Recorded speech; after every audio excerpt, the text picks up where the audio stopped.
प्यारे दोस्तों, स्वागत है आप लोगों का मेरे चैनल पर। आज के वीडियो में हम लोग बात करेंगे कि राजेश खन्ना का पतन क्यों हुआ।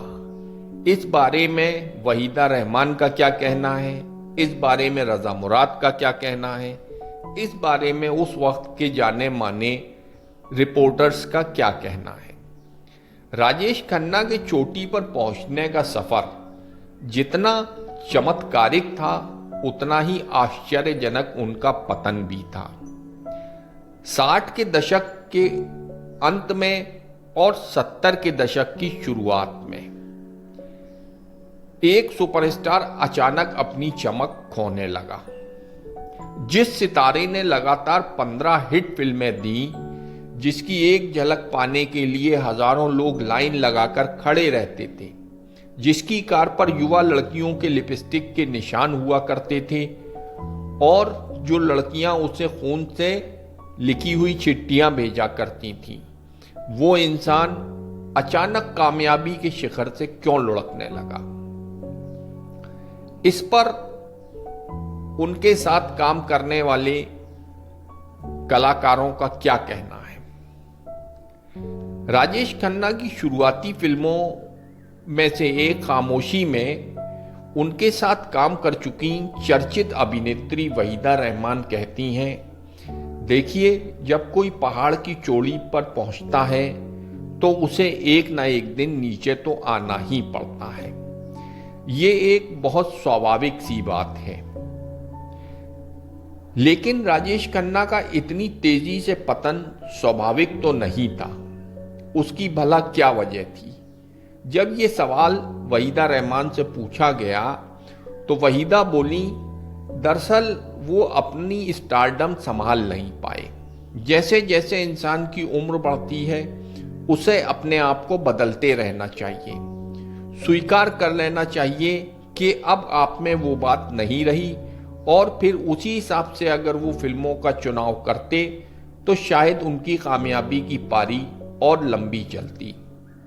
लेकिन वो ऐसा नहीं कर पाए। वो बहुत ज्यादा अपनी कामयाबी के दिनों में ही खोए रहे। ये कहना था वहीदा रहमान का। ऋषिकेश मुखर्जी की सुपरहिट फिल्म नमक हराम सहित राजेश खन्ना के साथ 9 फिल्में कर चुके अभिनेता रजा मुराद भी कुछ ऐसी ही राय रखते हैं। जब रजा मुराद से यही सवाल पूछा गया कि राजेश खन्ना के पतन की क्या वजह थी, तो रजा मुराद ने जवाब दिया, राजेश खन्ना बेहद दिलदार आदमी थे। उनके घर पर देर रात तक महफिलें जमा करती थीं और इस वजह से वो अपनी फिल्मों के सेट पर देर से पहुंचने लगे। इस वजह से उनके निर्माता उनसे परेशान रहने लगे। फिर रात को देर देर तक जागने और अपनी अनडिसिप्लिन्ड लाइफ स्टाइल की वजह से उनके खूबसूरत चेहरे पर भी फर्क पड़ने लगा। रजा मुराद आगे कहते हैं कि कभी टमाटर की तरह सुर्ख लाल रहने वाला उनका चेहरा निस्तेज सा लगने लगा और उसके बाद उनकी नाकामयाबी का दौर शुरू हो गया। रजा मुराद कहते हैं कि जब हाल ही में उन्होंने राजेश खन्ना को एक टीवी के विज्ञापन में देखा तो उन्हें बेहद दुख हुआ कि उनका ये बेहद खूबसूरत साथी अब कैसा कमजोर दिखने लगा है। इसी तरह फिल्म समीक्षक नम्रता जोशी राजेश खन्ना के पतन की वजह ये मानती हैं कि वो बदलते वक्त के साथ अपने आप को ढाल नहीं पाए। कमोबेश जिनसे भी ये सवाल पूछा गया, चाहे वो उनके को स्टार हों या फिल्म रिपोर्टर हों, सबने यही कहा कि राजेश खन्ना ने वक्त के साथ अपने आप को बदला नहीं। अब इसी पे फिल्म समीक्षक नम्रता जोशी कहती हैं कि किसी भी स्टार की कामयाबी का एक दौर होता है, फिर वक्त बदलता है। राजेश खन्ना अपने पुराने दिनों में ही खोए रहते थे। 70 के दशक में अमिताभ बच्चन का आगाज हुआ तो कामयाबी राजेश खन्ना के हाथ से सरकने लगी। वक्त बदल रहा था, लोग रोमांटिक फिल्मों से बोर होने लगे थे। अमिताभ बच्चन का एंग्री यंग मैन अवतार लोगों को भाने लगा था। ऐसे में लोग राजेश खन्ना के वही पुराने चिरपरिचित हाव भाव देखकर उकताने लगे थे। नम्रता के मुताबिक राजेश खन्ना एक कलाकार नहीं बल्कि एक स्टार थे। शायद ये भी एक वजह थी उनकी कामयाबी के शिखर से इतनी जल्दी नीचे गिरने की। नम्रता ने कहा कि जिस तरह अमिताभ बच्चन ने टीवी शो कौन बनेगा करोड़पति में काम किया और फिर बाद में बागवान जैसी फिल्मों में कैरेक्टर रोल करने लगे, वैसा काका नहीं कर पाए। वरिष्ठ फिल्म समीक्षक जयप्रकाश चोकसे की राय भी कुछ ऐसी ही है।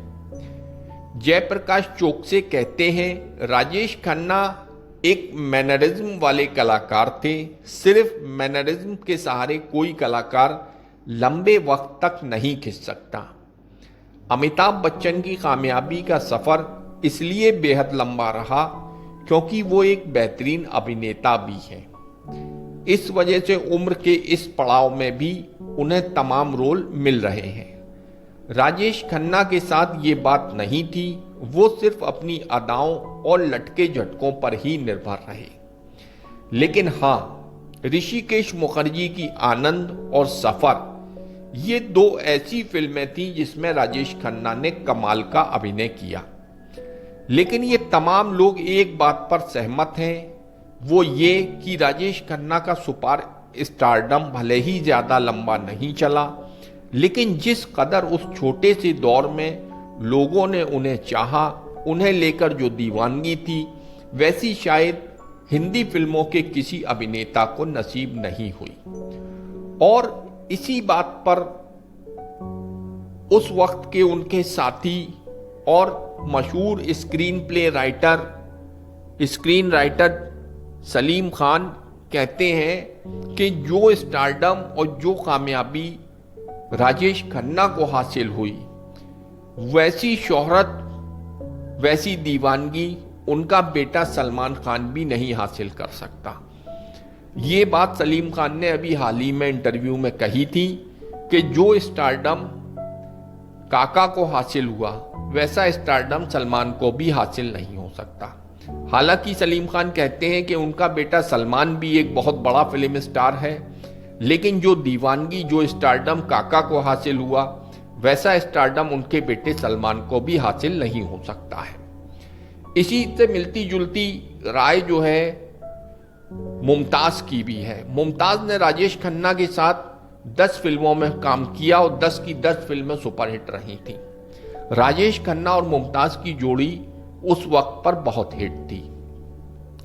मुमताज कहती हैं कि राजेश खन्ना की नाकामयाबी में सिर्फ राजेश खन्ना का हाथ नहीं था, इसमें उस वक्त के प्रोड्यूसर और डायरेक्टर्स का भी हाथ था, जो हर वक्त राजेश खन्ना के बंगले के आगे हाथ जोड़कर खड़े रहते थे। फिल्म इंडस्ट्री में उस वक्त ये बात चलती थी कि ऊपर आका और नीचे काका। उन लोगों ने भी राजेश खन्ना को इतना चढ़ा दिया था कि उस ऊंचाई से जब वो गिरे तो वो खुद को संभाल नहीं पाए। ये मुमताज का कहना था कि राजेश खन्ना की नाकामयाबी में के जिम्मेदार सिर्फ राजेश खन्ना नहीं थे, उस वक्त के प्रोड्यूसर और डायरेक्टर्स ने राजेश खन्ना को इतना ज्यादा चढ़ा दिया था कि जब उनकी मांग कम हुई या जब प्रोड्यूसर्स और डायरेक्टर उनके सामने हाथ नहीं जोड़ के खड़े होते थे, तो उस झटके को राजेश खन्ना नहीं बर्दाश्त कर पाए और उस चीज को नहीं संभाल पाए। तो ये कहना था मुमताज का। और जहां तक लोगों का ये कहना है कि राजेश खन्ना की एक्टिंग स्किल्स में वो कमी थी, इस बात से जाती तौर पर मैं इत्तेफाक नहीं रखता हूं। राजेश खन्ना सिर्फ एक स्टार नहीं थे, ना वो सिर्फ मैनरिज्म के सहारे एक्टिंग करते थे। राजेश खन्ना एक बहुत अच्छे कलाकार भी थे और उन्होंने हमेशा अच्छी अच्छी फिल्में की, चाहे वो आनंद हो, चाहे वो बावर्ची हो, चाहे वो अवतार हो। अवतार उन्होंने 80s के दशक में फिल्म करी थी अवतार। ये सारी फिल्मों में काका का अभिनय बहुत लाजवाब था। लेकिन ये वक्त है और वक्त हमेशा किसी का होकर नहीं रहता। काका का भी एक वक्त था और वो वक्त हमेशा नहीं रहा। और काका इतनी ऊंचाई पर पहुंच गए थे कि उस झटके को वो बर्दाश्त नहीं कर सके, नाकामयाबी को वो अच्छे तरीके से हैंडल नहीं कर सके। ये मेरी अपनी ज़ाती राय है। दोस्तों, उम्मीद करता हूं आज का ये वीडियो आप लोगों को पसंद आया होगा। अगर आपको ये वीडियो पसंद आया है दोस्तों, तो चैनल को सब्सक्राइब करिए, लाइक और शेयर करना तो बिल्कुल ना भूलिएगा।